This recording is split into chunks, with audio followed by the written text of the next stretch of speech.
Hey, what's going on, guys? Welcome back to the channel. So today we're going to replace the thermostat on a 2012 Dodge Journey Crew with the 3.6 liter engine.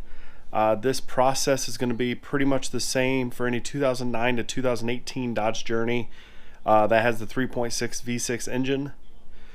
So we're going to do the whole assembly. I know they sell just the thermostat separate. So once we get the old one out, I'm going to use the old one, and I'm going to show you how you could just swap out the unit itself if you don't want to replace the whole assembly. All right, the first thing we're going to cover is the P0128 code. This vehicle, I guess Chrysler refers to as thermostat rationality. GM says it's thermostat or coolant temperature below regulating threshold. Pretty much what this code is saying is its calculations on when it should be at operating temperature, that it's not reaching operating temperature in that calculated period of time or not reaching it at all. So for this code, this vehicle doesn't have freeze frame, so I can't actually see, but when I had it running at full operating temperature after driving it for 30 minutes, the coolant temp never exceeded 160 degrees. The thermostat on this is 203 degrees thermostat, so it should be floating around 200 degrees. So that's why the code is setting. Most of the time, it is your thermostat. Now, like for this vehicle to not be a thermostat would be something very odd, or if the cooling fans are running on high, but that would set another code, which the only other code we have is the misfire code, which is a very intermittent, a tune-up code. Well, not really a tune-up code, but it needs a tune-up. But we're worried about the thermostat today. On the older vehicles like S10s, Rangers, that had the mechanical fan clutch. If the mechanical fan clutch would stick all the way on and run at high speed all the time, you could actually set this code and have it not be a thermostat. So make sure on an older vehicle that you verify that the cooling fans are not running on high, or your fan clutch isn't stuck to where it's running on high all the time. And if all of that checks out, then you're pretty safe to go and put a thermostat in it. All right, now everybody's going to probably comment below. Go ahead and put the crappy comments down there. But I'm not going to drain the coolant. What I've always done, and it catches all the coolant, is I use my steel catch pan and my catch bucket, and I'll actually put it just like this, slide underneath that area. That's going to cover the entire side of the motor. So we'll slide underneath of there. All right, now with that under there, if you look up top, look straight down, and you may not be able to see it, but the bucket is literally right here, and right here's your thermostat. So the bucket is literally right underneath of that, and then you have the big catch tray all the way around to catch any stray coolant. All right, now I went ahead and removed the engine cover to make it easier for you to see.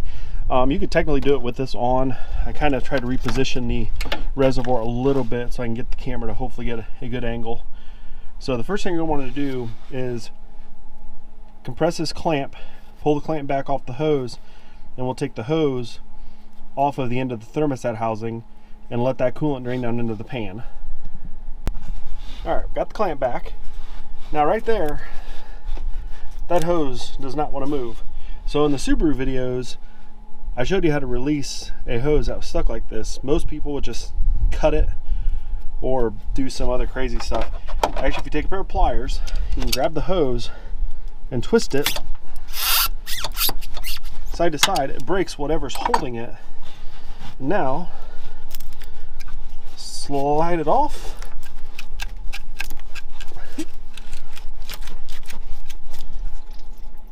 All right, now we got the hose off. I had to have both hands, so I had to put the camera down.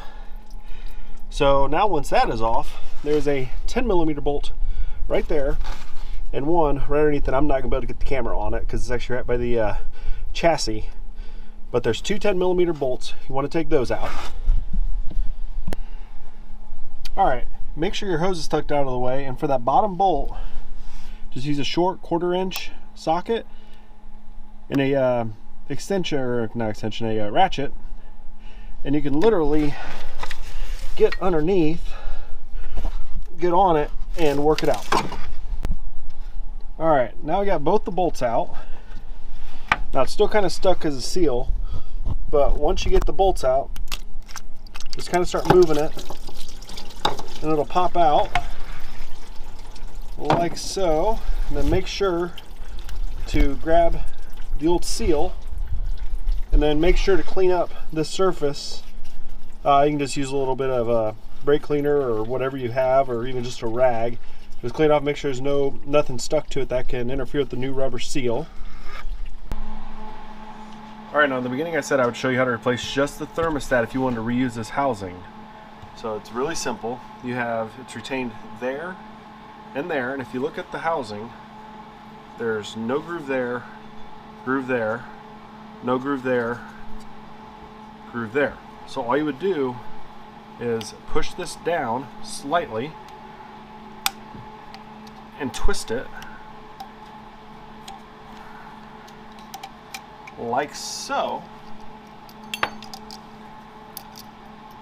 can take your spring off and then work the thermostat out.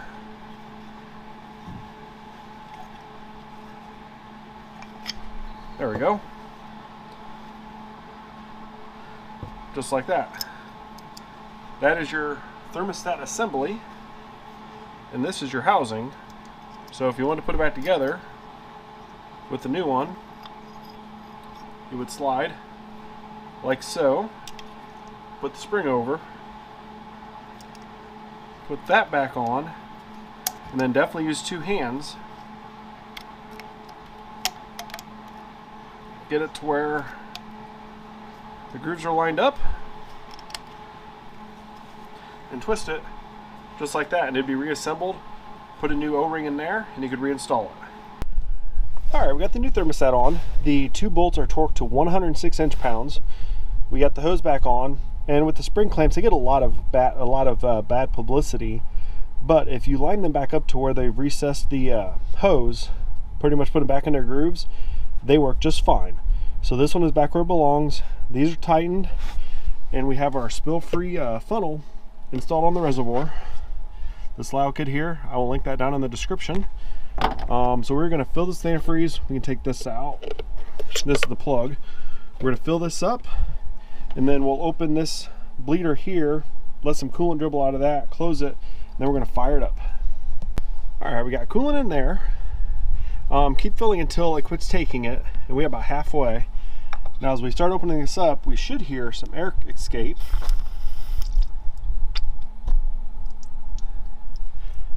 And you'll see that'll slowly lower. So now, don't go crazy, it is plastic. Just snug that back up so we know we have coolant through the hose to here. So now we're going to start it, let it start heating up, and then as the thermostat opens, it'll take coolant from here to fill any air voids that it has on the motor. Alright, we're ready to fire it up. Before we do that, we're going to take I got some warm water, but we're going to run it down here and make sure it rinse off the hoses and mainly the belts for when we start it up. And I still got my pan under there, so any of this coolant that mixes with the water is still getting caught, so we can recycle it responsibly.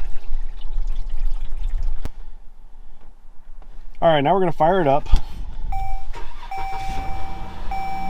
You might hear a little bit of belt noise from the water, but it should go away pretty quick. And then now we're going to want to come over here, turn on the heat, make sure we're on high, put it on front vents, and we'll crank it up, and as it runs, sorry if the window's interfering, but when it starts warming up, we'll know if we got good flow through the motor by having heat out of the vents. So that'll tell us if we still have an air pocket like a big one that we need to worry about. So now we're just let it run, let it start warming up, and make sure there's no air pockets. Alright, we just got back. We took probably a 5 or 6 mile test drive. But as you see, the needle is about in the middle. Before it was barely hitting the quarter mark. So we're good there. And then for live data, I've been sitting here idling. It's at 208 degrees. 203 is the thermostat temp. So I'm okay with that. Driving it floated around 200, 195, 200. Which is perfect. No codes have set. Coolant level is still perfect. So this one is fixed and ready to give back to the customer.